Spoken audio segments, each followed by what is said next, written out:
安妮日记是一本世界文学的经典之作，记录了二战时期犹太少女安妮·弗兰克的生活和心路历程的日记。它不仅展现了一个成长中的少女在恐怖和压迫下的坚强和乐观，也反映了德军占领下的人民的苦难和抗争。安妮日记的故事发生在1942年到1944年的荷兰阿姆斯特丹。安妮是一个出生在德国的犹太女孩，因为纳粹的迫害，她和家人逃到了荷兰。但是德军很快就占领了荷兰，开始了对犹太人的大屠杀。为了躲避纳粹的追捕，安妮一家和另外4个犹太人一起藏在了安妮父亲公司的一个阁楼里。这个阁楼就是他们的秘密小屋，在这里他们不能随意出入，不能发出任何声响，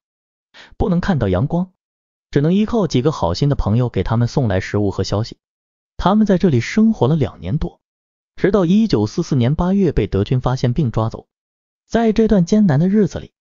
安妮用她的日记本记录了她的所见所闻所感。她用生动的语言描述了她和同伴们在密室里的点点滴滴，有欢乐，有悲伤，有争吵，有和解，有恐惧，有希望。她也表达了她对自己的成长的思考，她对母亲的不满，对父亲的敬爱，对姐姐的羡慕，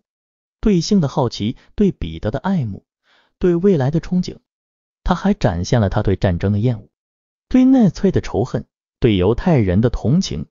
对人性的信念，对自然的热爱，对文学的追求。他的日记充满了智慧和感情，显示了他的成熟和勇敢。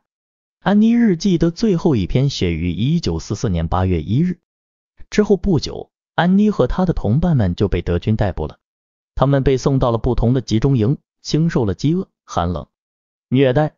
疾病和死亡的威胁。安妮的父亲是唯一一个幸存的人，他在战后回到了阿姆斯特丹，找到了安妮的日记本。他决定出版这本日记，以实现安妮的梦想，也以此纪念他的女儿和其他无数的牺牲者。安妮日记从此传遍了全世界，成为了反对法西斯、维护和平、捍卫人权的象征。安妮的故事感动了无数的人，她的精神永远地活在人们的心中。